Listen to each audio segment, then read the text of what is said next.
Catus, Maximus here, this time with a quick review of a machinist tool. This happens to be a Starrett narrow profile blade type depth micrometer. This is only to the thousandths, although you can read in between the lines and get half thousandths. But that's all it is a depth micrometer. They even come in the whole box.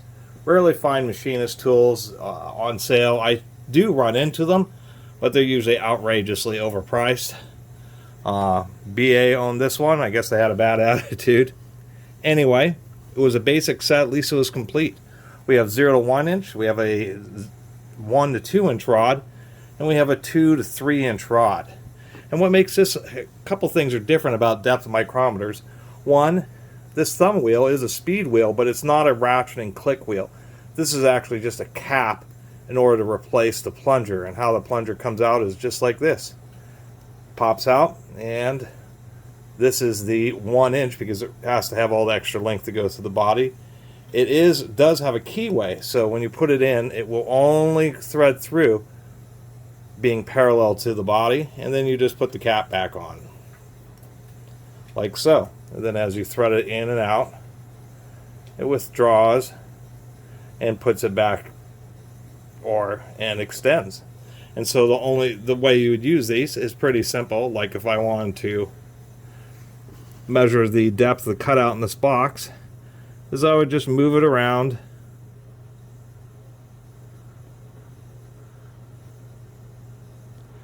you just really got to get a fine feel for where it just hits, like there. So if we were to look at, and we have to kind of read this backwards a little bit, or I guess forwards, I'm sorry. Anyway, we're just under 7, so we would be at 600, and we're just below 0 for 675. So that would be -4, minus a little bit more, so it would be 671 thousandths deep. And that's essentially how you use this.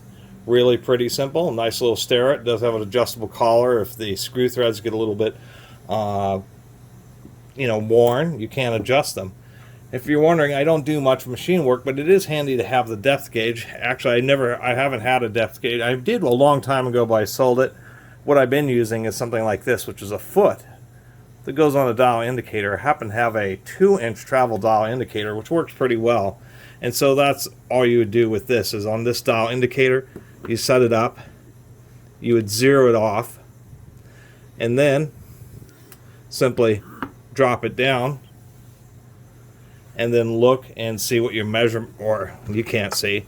But anyway, in this case, you would put it on the surface, get the foot and everything adjusted so it's zeroed, and then you just go and look at the difference, and you get a quick and easy measurement. And so that's what I've been using. I actually even have a narrower base. The deal with these, obviously, is it won't get into tight slots because of the wide bar. This is about the same size of a bar of a standard depth gauge, and of course the width of the foot. And so that's the deal with this Starrett. It's simply the fact that the foot is much narrower, and of course you have a blade, so this can get down into snap ring slots, O-ring grooves, any kind of other really narrow and tight profile areas to really get a good depth measurement, piston ring grooves, that type of stuff. So anyway, just wanted to make a little video about it. I don't do many videos, once again, about machinist tools, but I kind of like to because they're always such nice made tools. This, and especially a Starrett, this happens to be a 449, probably a pretty old one. So old, it didn't even have a lid for the box.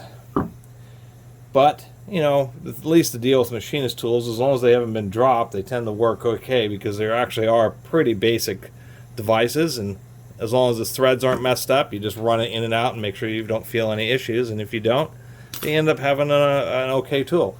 And in this case, for the 25 bucks I spent, I'm actually pretty happy about this. And in case you're wondering, there is a second adjustment. It's not just the thread, but you can see that this is designed to where you put pressure on it. And so how you'd really calibrate it is you just run this all the way out to 0 and make sure it's absolutely flush, or run it to the other 0 and then measure to make sure that it's absolutely an inch.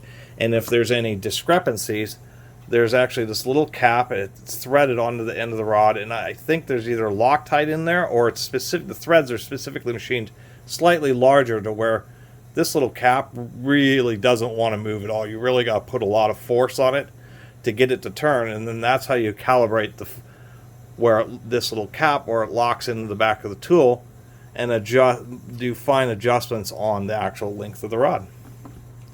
And so that's always a nice thing, is ways to ensure that the threads are nice and tight for the micrometer movement, and a way to actually calibrate the rods themselves. Anyway, I really appreciate everybody who's been watching and subscribing, and if you haven't subscribed, please do. Till next time, Catus Maximus out.